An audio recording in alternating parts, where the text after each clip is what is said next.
Penetration testing, also called ethical hacking, is the process of attacking a network or system to detect and fix the target's weaknesses.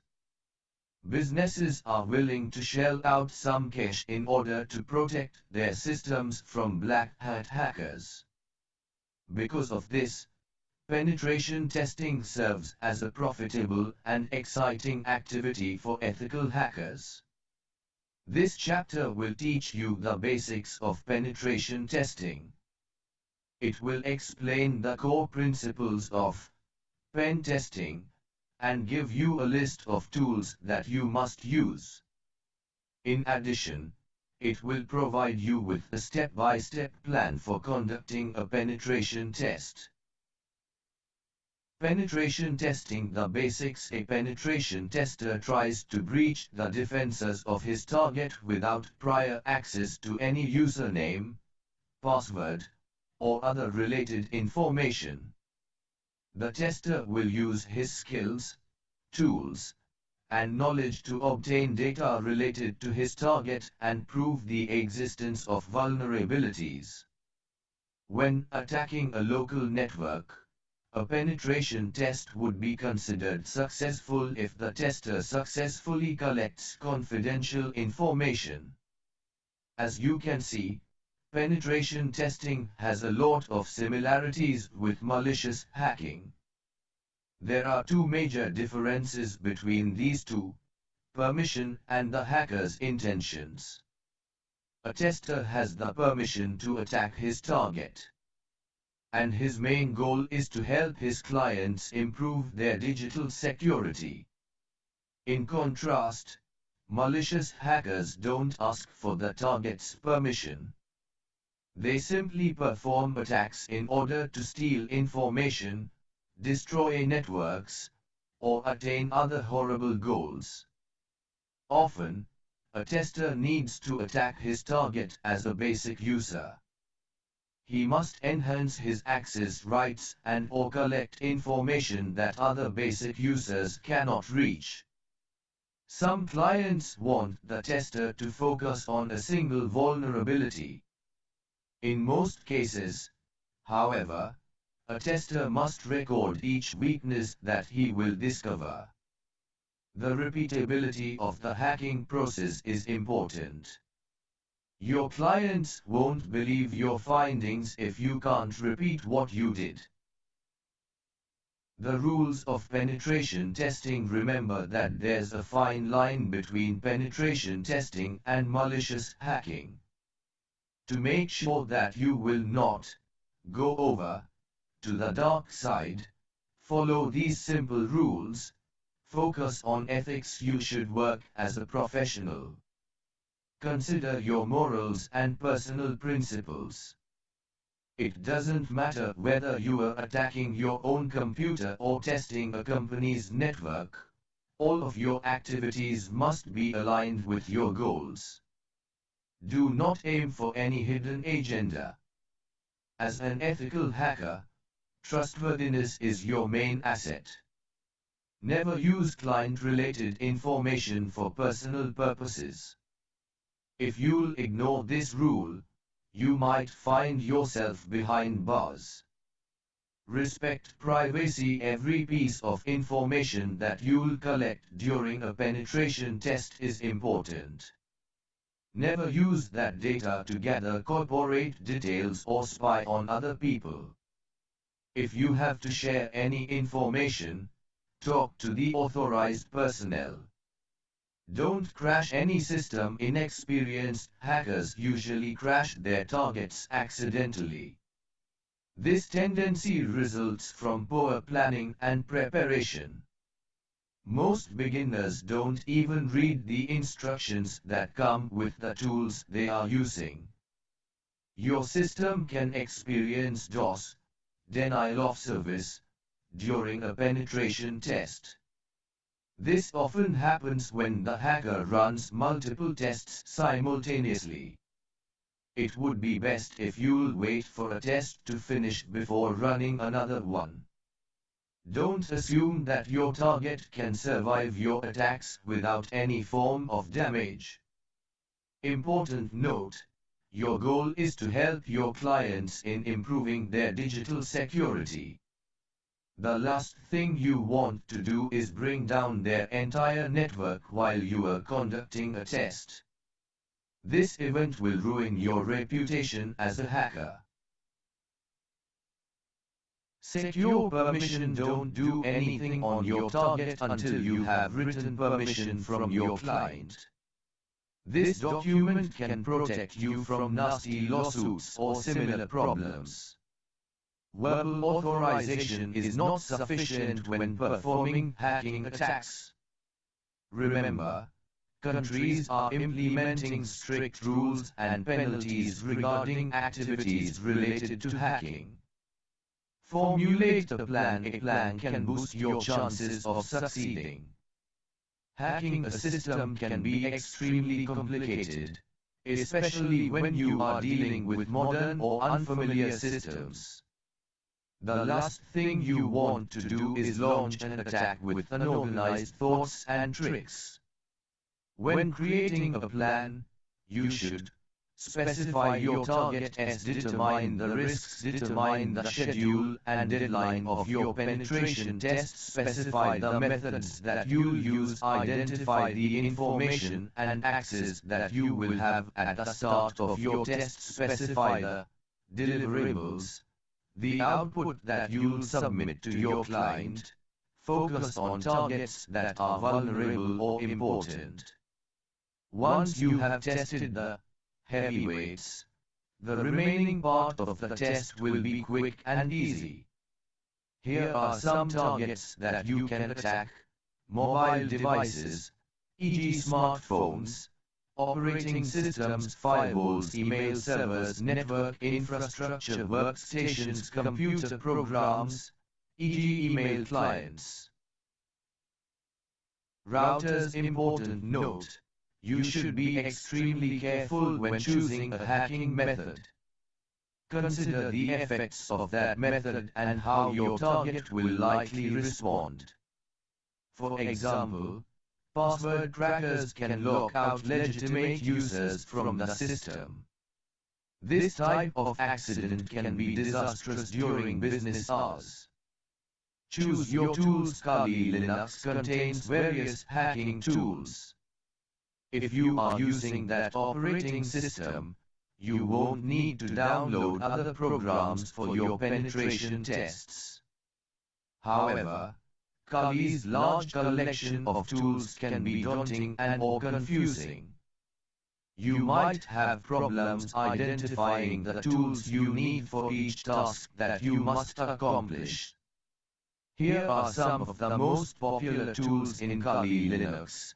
Nmap. You'll find this program in the toolkit of almost all hackers.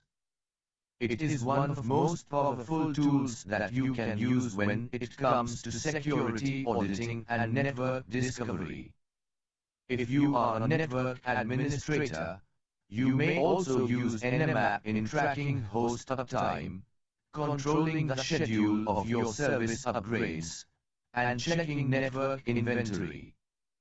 This tool is perfect for scanning huge computer networks. However, it is also effective when used against small targets. Because Nmap is popular, you will find lots of available resources in mastering this program. Ghostfisher. This tool is an Ethernet and wireless attack program. It can turn your computer into an access point or a hotspot and hijack other machines. It can also work with the Metasploit framework. You will learn more about Metasploit later.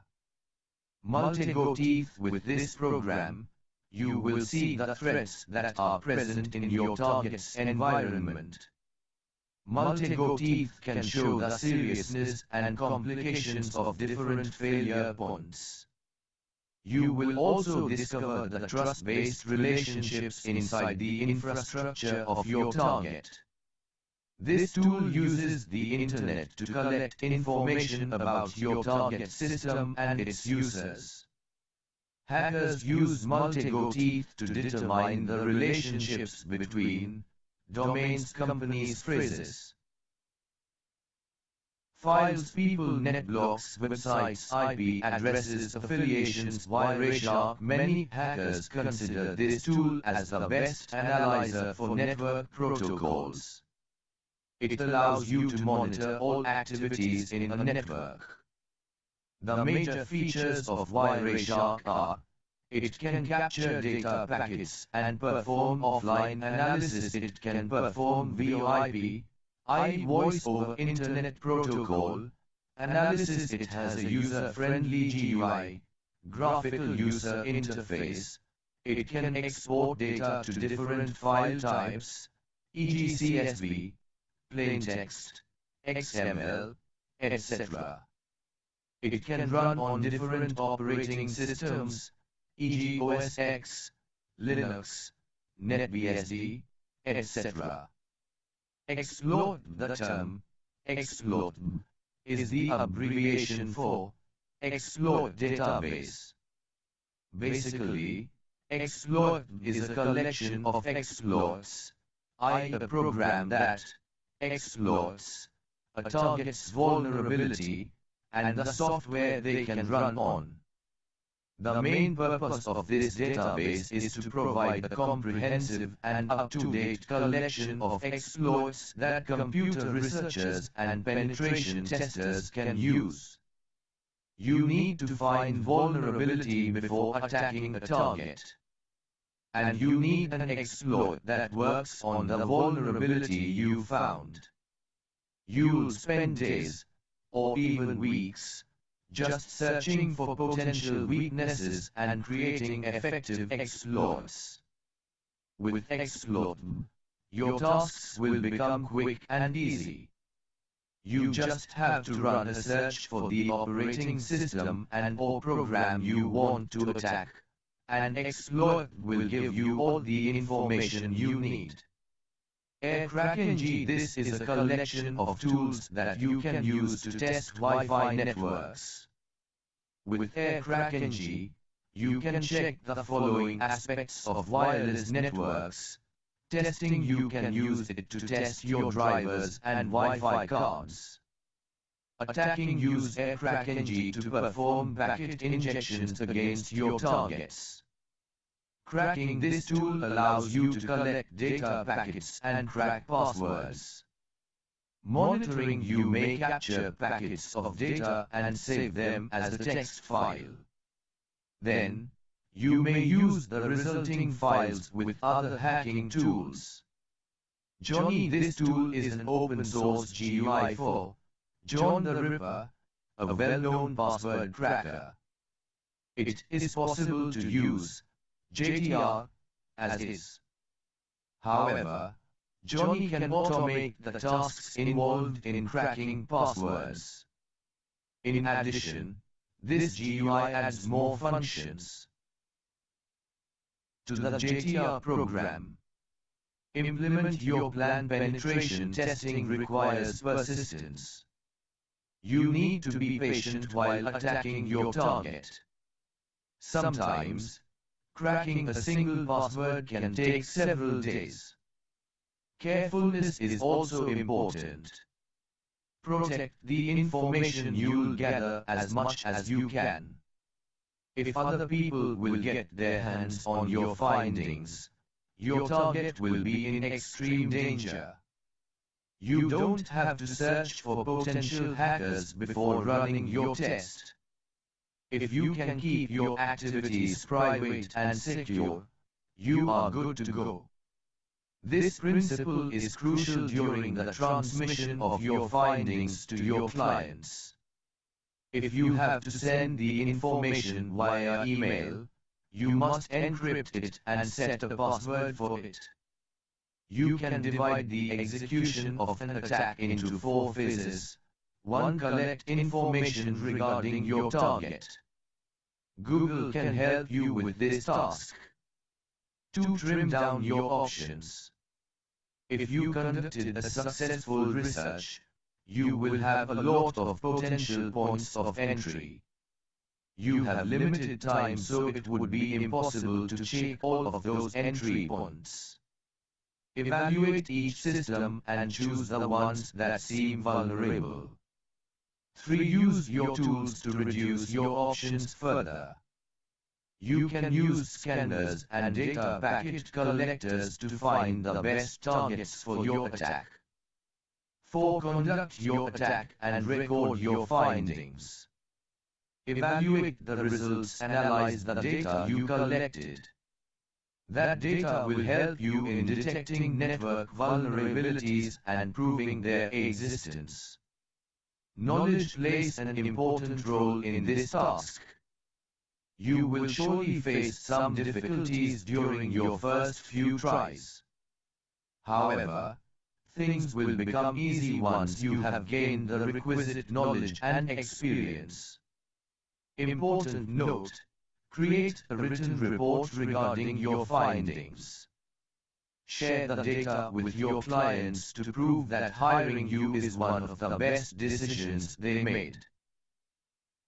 The different forms of penetration tests. The form of penetration test that you'll conduct depends on the needs of your client. In this part of the book, you'll learn about the different kinds of pen tests. Black box tests. In a black box test, you don't have any information regarding your target. Your first task is to research about your client's network. Your client will define the results they need, but they won't give you other pieces of data. The advantages. Black box tests offer the following advantages. The tester will start from scratch.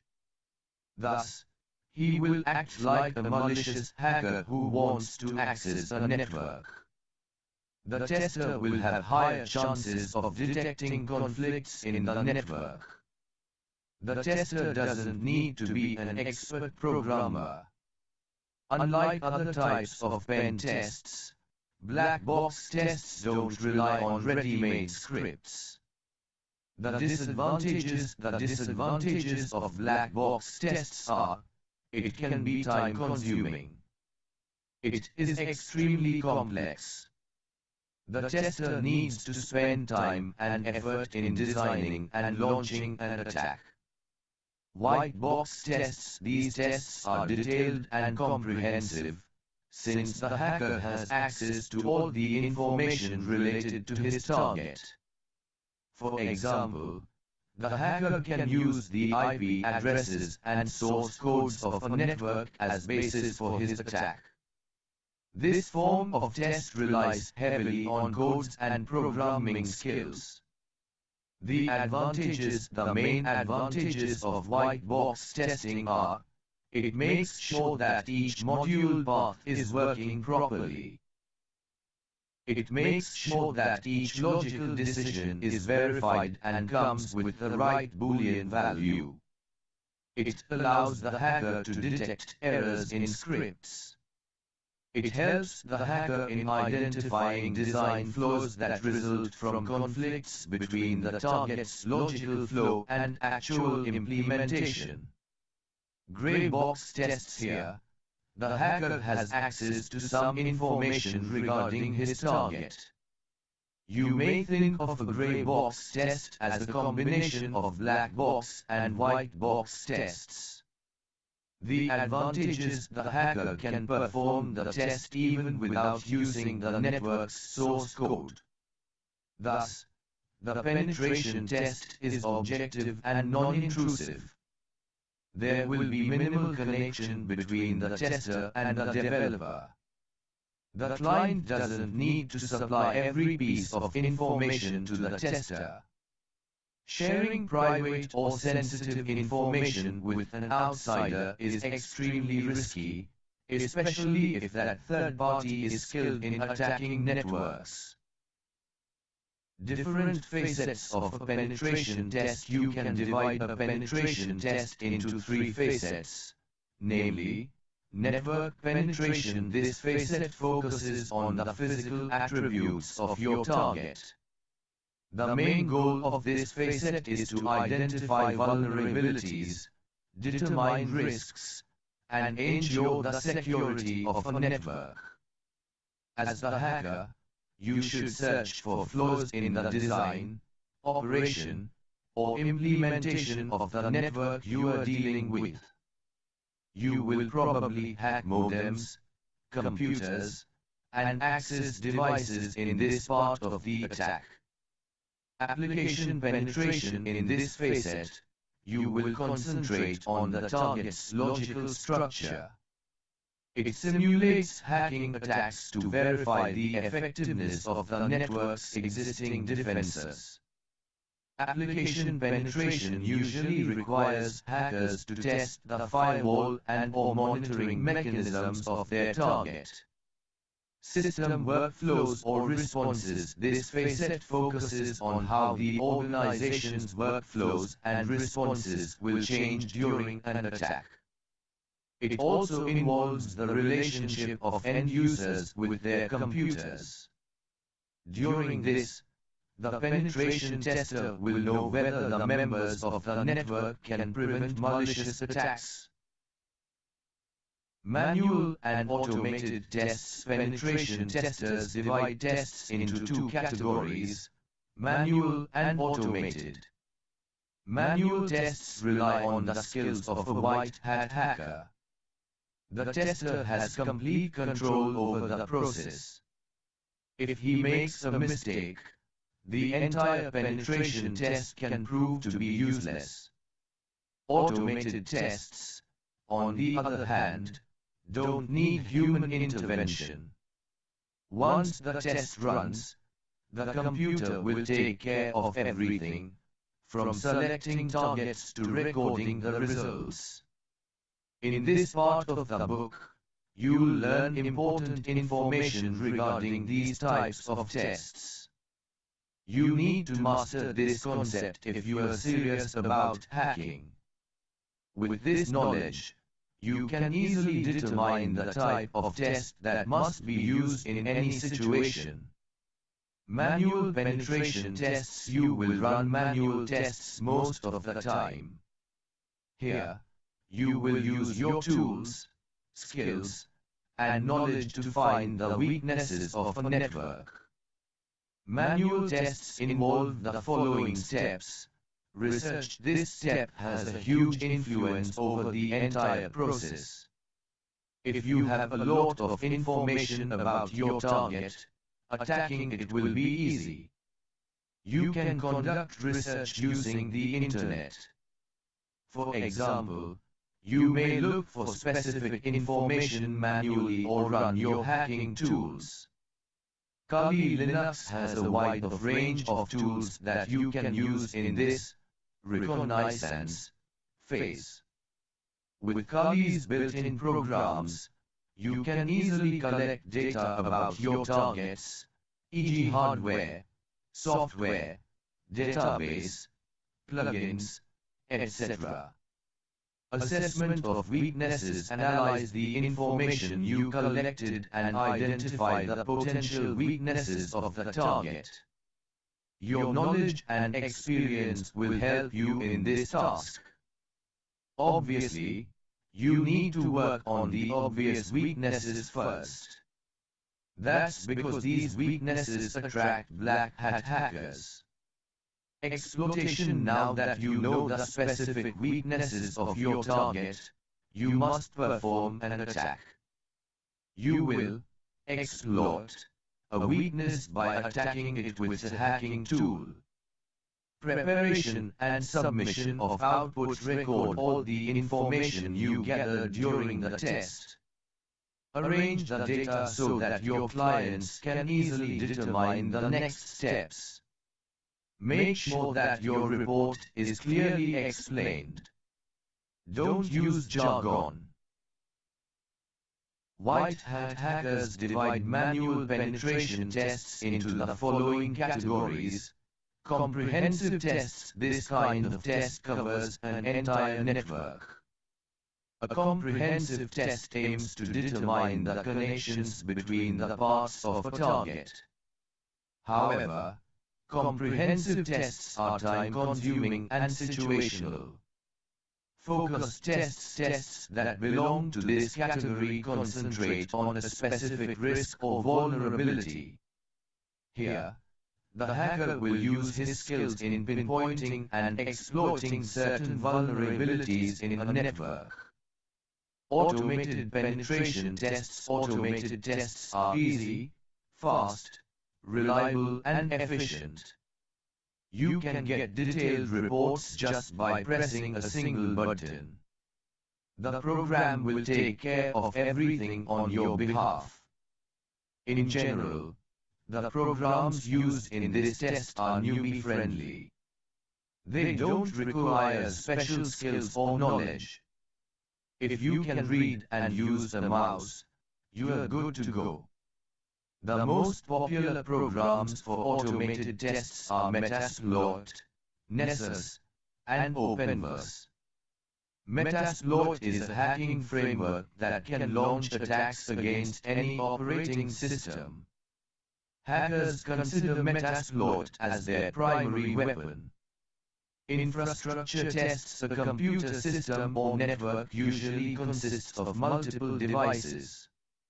Most of these devices play an important role in keeping the system network stable and effective. If one of these devices malfunctions, the entire system or network might suffer. That is the reason why penetration testers must attack the infrastructure of their targets. The basics of infrastructure tests. An infrastructure test involves internal computer networks, internet connection, external devices, and virtualization technology. Let's discuss these in detail. Internal infrastructure tests.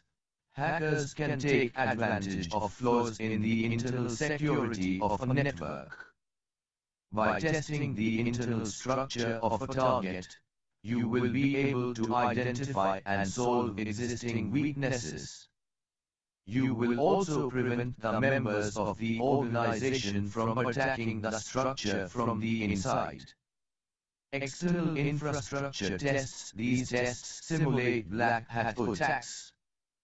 Because malicious hackers will attack a network from outside, it's important to check whether the external defense mechanisms of that network are strong. Wireless network tests. Wi-Fi technology allows you to connect devices indirectly. Here, data packets will just travel from one device to another. This technology offers convenience. However, convenience creates vulnerability. Hackers may scan for data packets that are being sent in a network.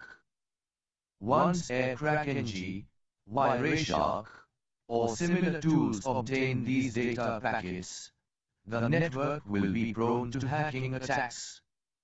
A wireless network test allows the white hat hacker to improve the target's defenses against wireless attacks.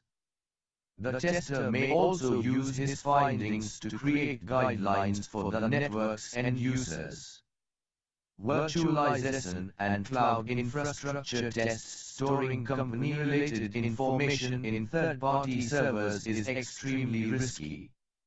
The hackers may capture the data as it goes to the cloud server. They may also attack the cloud server itself and access all the information stored there. Because the incident happened outside the network, tracking the culprits can be extremely difficult. How to write a report. Your efforts will go to waste if you won't record your results. To become a successful white hat hacker, you should know how to write good reports. In this part of the book, you'll discover important tips, tricks, and techniques in writing reports for penetration tests. Main elements of a report. Goals describe the purpose of your test. You may include the advantages of penetration testing in this part of the report. You should include the timestamp of the activities you will perform. This will give an accurate description of the network's status. If a problem occurs later on, the hacker can use the timestamps of his activities to determine the cause of the issue. Audience: the report should have a specific audience. For example, you may address your report to the company's technical team, IT manager, or CEO. Classification: you should classify the document since it contains sensitive data. However, the mode of classification depends on your client. Distribution: your report contains confidential information. If a black hat hacker gets access to that document, the network you were meant to protect will go down. Thus, your report should indicate the total number of copies you made as well as the people to whom you sent them. Each report must have an ID number and the name of its recipient. Data gathering penetration tests involve long and complex processes. As a result, you need to describe every piece of information that you'll collect during the attack. Describing your hacking techniques isn't enough. You should also explain your assessments, the results of your scans, as well as the output of your hacking tools. Creating your first draft: write the initial draft of your report after collecting all the information you need. Make sure that this draft is full of details. Focus on the processes, experiences, and activities related to your test. Proofreading: typographical and/or grammatical errors can ruin your report. Thus, you need to review your work and make sure that it is error-free. Once you are satisfied with your output, ask your colleagues to check it. This approach will help you produce excellent reports. Outline of a test report: 1. Executive summary: 1. Scope and limitations of the project: 2. Objectives: 3. Assumptions: 4. Timeline: 5. Summary of results: 6. Summary of suggestions: 2. Methodology: 1. Plan formulation: 2. Execution of the attack: 3. Reporting: 3. Findings: 1. Detailed information regarding the system: 2. Detailed information regarding the server: 4. References: 1. Appendix. The legal aspect of penetration tests: as a hacker, you will deal with confidential data concerning a business or organization. Accidents might happen, and the information may lead to other people. That means you need to be prepared for legal issues that may arise in your hacking projects. This part of the book will discuss the legal aspect of hacking. Read this material carefully. It can help you avoid lawsuits and similar problems. Legal problems: here are some of the legal problems that you may face. Leakage of confidential information, financial losses caused by faulty tests. You can prevent the problems given above by securing an intent statement. This statement proves the agreement between the client and the tester. This document describes all of the details related to the penetration test. You'll use an intent statement to avoid legal issues in the future. Thus, both parties should sign the document before the test starts.